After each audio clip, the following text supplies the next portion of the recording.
نبی کریم صلی اللہ علیہ وسلم کے معجزات کے حوالے سے اپنی گفتگو کو آپ کے سامنے رکھ رہے ہیں اور معجزات ہی کے اندر نبی کریم صلی اللہ علیہ وسلم کی بات پیشین گوئیوں کو بھی آپ کے سامنے رکھا۔ انشاءاللہ اس حوالے سے اپنی گزارشات کو مزید آگے بڑھائیں گے۔ نبی کریم صلی اللہ علیہ وسلم کے پاس ایک صحابی آیا اور آ کے کہنے لگا آج 2 عورتیں مر جائیں گی۔ رسول اللہ صلی اللہ علیہ وسلم نے اس بات کو اگنور کیا، پھر آ کے کہنے لگا وہ تو روزہ رکھے ہوئے ہیں اور وہ روزہ رکھتی ہیں، پے در پہ روزہ رکھتی چلی جاتی ہیں اور کچھ کھاتی پیتی نہیں، ان کی جان تلف نہ ہو جائے، ان کو کچھ نصیحت کر دیجئے کہ اتنا پے در پہ اوپر نیچے روزے رکھنا، یہ بھی اپنی جان کو ظلم میں ڈال لینا یا اپنے نفس کے اوپر ظلم کر لینا، یہ کوئی مناسب بات نہیں ہے۔ نبی کریم صلی اللہ علیہ وسلم نے پھر اس بات کو اگنور کیا، اور معلوم ہوتا ہے محدثین نے لکھا ہے نبی کریم صلی اللہ علیہ وسلم کو اللہ رب العزت نے یہاں پہ ہی ان عورتوں کے احوال کا بتا دیا ہے جس کی وجہ سے نبی کریم صلی اللہ علیہ وسلم انہیں نظر انداز کر رہے تھے۔ صحابی پھر آیا آج تو فوت ہی ہو جائیں گی، تو نبی کریم صلی اللہ علیہ وسلم نے کہا ان کو بلا لاؤ۔ دونوں عورتیں آئیں تو نبی کریم صلی اللہ علیہ وسلم نے ان کو کہا کیا کرو، الٹی کرو۔ تو ان دونوں عورتوں نے الٹی کی تو ان کے جسم میں سے خون اور گوشت کے لوتھڑے نکلے۔ رسول اللہ صلی اللہ علیہ وسلم نے صحابہ کو مخاطب ہو کے کہا حلال چیزوں سے تو روزہ رکھتی تھی، اللہ کی حلال کردہ اشیاء کو تو تقوی اور خوف خدا کی وجہ سے چھوڑ دیتی تھی، لیکن مسلمان بھائیوں کے گوشت کو کھانے سے باز نہیں تھی آتی، روزہ رکھ کے بھی غیبت کیا کرتی تھی۔ اس کے اثرات ان کے جسم کے اوپر دیکھ لو کہ اب الٹی آئی ہے تو اس کے اندر خون بھی شامل ہے اور گوشت کے لوتھڑے بھی شامل ہیں۔ میرے بھائیوں، ہم لوگوں نے، اور یہ بالعموم جو عام فہم بات ہے، یہ بات درست ہے، ہم نے یہ سمجھا کہ گناہوں کے اثرات صرف روح پہ ہوتے ہیں اور بدن پہ نہیں ہوتے۔ اول گناہ کے اثرات روح ہی پہ ہوتے ہیں، اور روح غلیظ ہو جاتی ہے اور روح بد فطرت ہو جاتی ہے، پھر وہ جسم کو غلط کاموں پہ ابھارتی ہے اور جسم کو غلط سائیڈ پہ لے کے چلتی ہے۔ لیکن یہ کہہ دینا کہ گناہ کا اثر صرف روح پہ ہوتا ہے، یہ بھی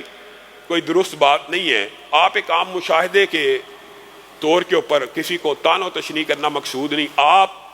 کسی صحابی کو برا بلا کہنے والے کا چہرہ دیکھ لیں، کیا اس کے چہرے کے اوپر اثرات ہوتے ہیں کہ نہیں؟ عادی جھوٹ بولنے والے کا چہرہ دیکھ لے، عادی گالی نکالنے والے کا چہرہ دیکھ لے، عادی شراب نوش کا چہرہ دیکھ لے۔ ہاں کچھ لوگوں کے ہو سکتا ہے اثرات ظاہر نہ ہو، لیکن گناہوں کے اثرات بدن پہ بھی ظاہر ہوتے ہیں۔ یہ کہنا کہ بدن پہ گناہ کا کوئی اثر واقعہ نہیں ہوتا،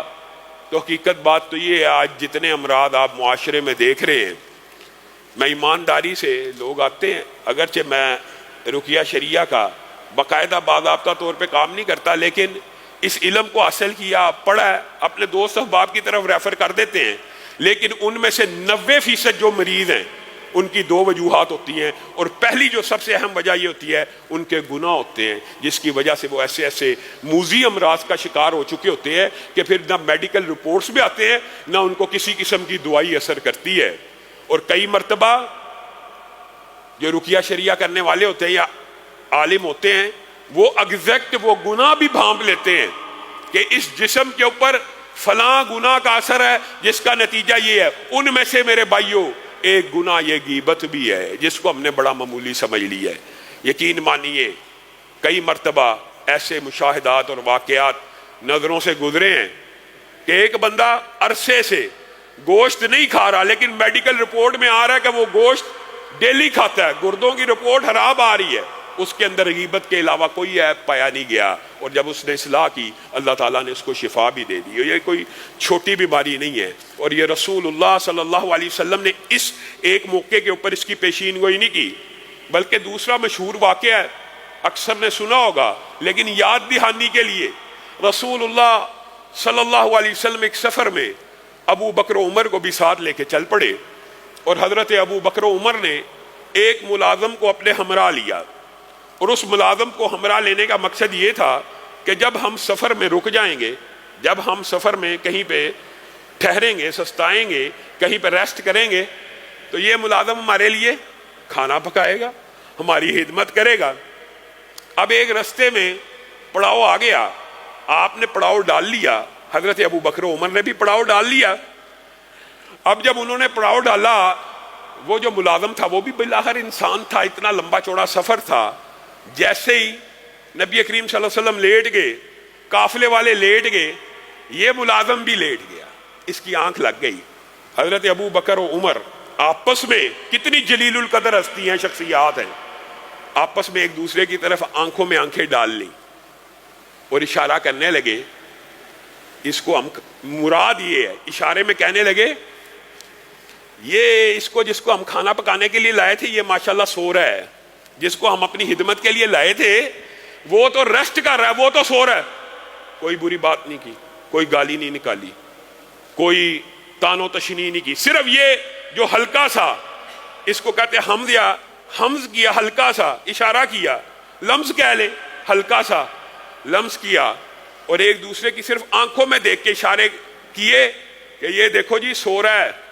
اس کو ہم خدمت کے لیے لائے تھے، اور بس اس بات کے اوپر ایک دوسرے کو دیکھ کے مسکرانا شروع ہو گئے، ہنسنا شروع ہو گئے۔ اب بھوک تو لگ چکی تھی، ملازم کو نہ اٹھایا، رسول اللہ صلی اللہ علیہ وسلم کے دربار میں پیش ہو گیا، اللہ کے رسول آپ نے جو کھانے کا انتظام کیا اس میں سے ہمیں بھی کھلا دیجیے۔ تو رسول اللہ صلی اللہ علیہ وسلم نے بڑی سنجیدگی کے ساتھ اپنے ان دو عظیم اور جلیل القدر صحابہ کو دیکھا۔ یہ عظیم المرتبت صحابہ ہیں، یہ وہ ہیں جو ایک وہ ہے جو نبیوں کے بعد سب سے افضل ہے، اور دوسرا کون ہے جو ابو بکر کے بعد سب سے افضل ہے۔ یعنی دھرتی کی پشت کے اوپر تین انسان عظیم الشان ایک جگہ پہ بیٹھے ہیں، اور وہ جو کائنات کا امام ہے اپنے ان دو ساتھیوں کو دیکھ کے کہتا ہے ابو بکر و عمر تم اپنے حصے کا کھانا کھائے ہو۔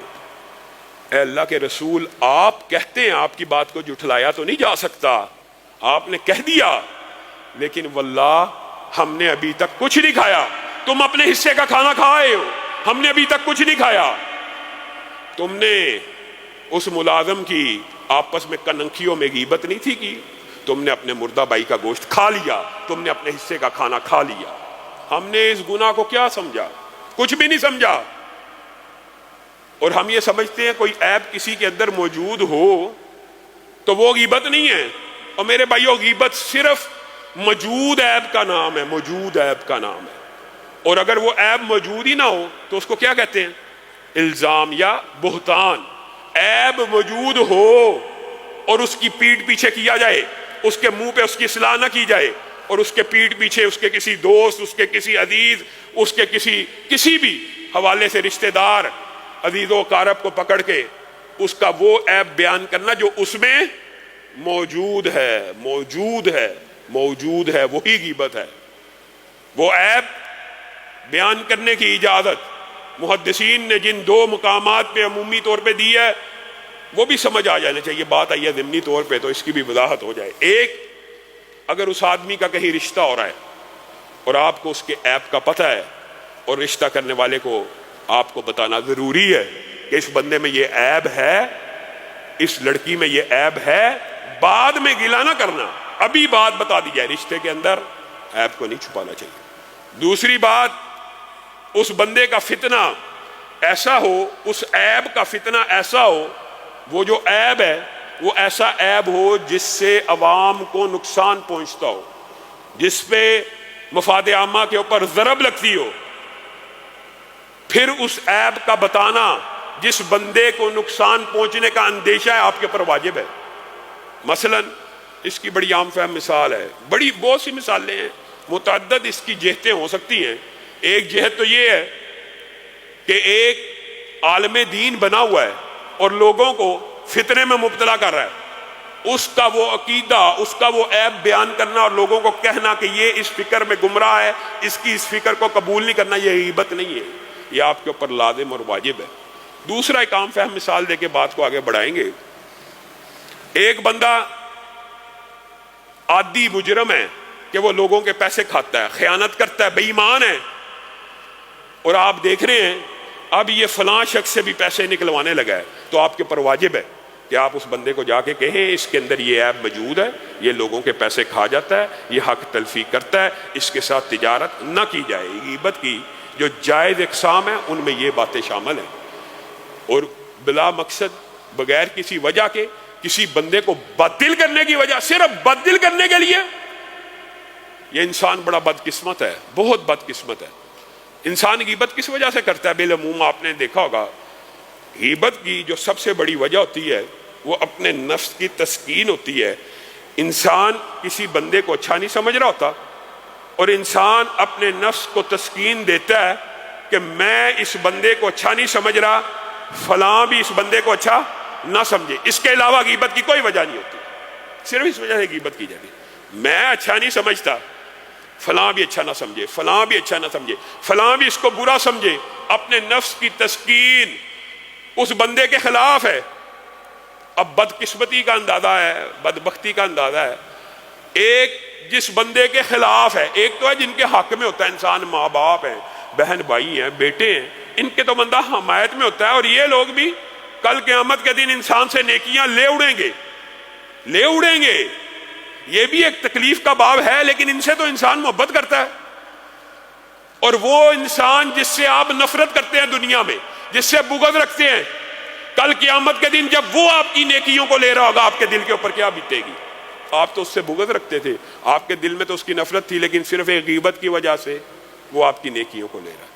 صرف ایک غیبت کی وجہ سے وہ آپ کی نیکی۔ میرے بھائیوں، آپ نے کیا سمجھا کہ اگر کسی کی غیبت کر لی ہے تو کل قیامت کے دن وہ آپ سے نیکی نہیں لے گا؟ اللہ کی قسم وہ چھوڑے گا ہی نہیں، وہ کوئی ایک غیبت کو بھی معاف نہیں کرے گا۔ اس دن آپ اس کے ترلے کرتے رہے، منتیں کرتے رہے، یار مجھے معاف کر دو، نہیں، وہ کہے گا اللہ ریکارڈ لے کے آئیے، اس نے زندگی میں کتنی مرتبہ میری غیبت کی ہے، ایک غیبت کے بدلے میں مجھے اس کی نیکیاں چاہیے۔ انسان خواہ مخواہ غیبت کر کے اپنی نیکیوں کو دیتا چلا جائے۔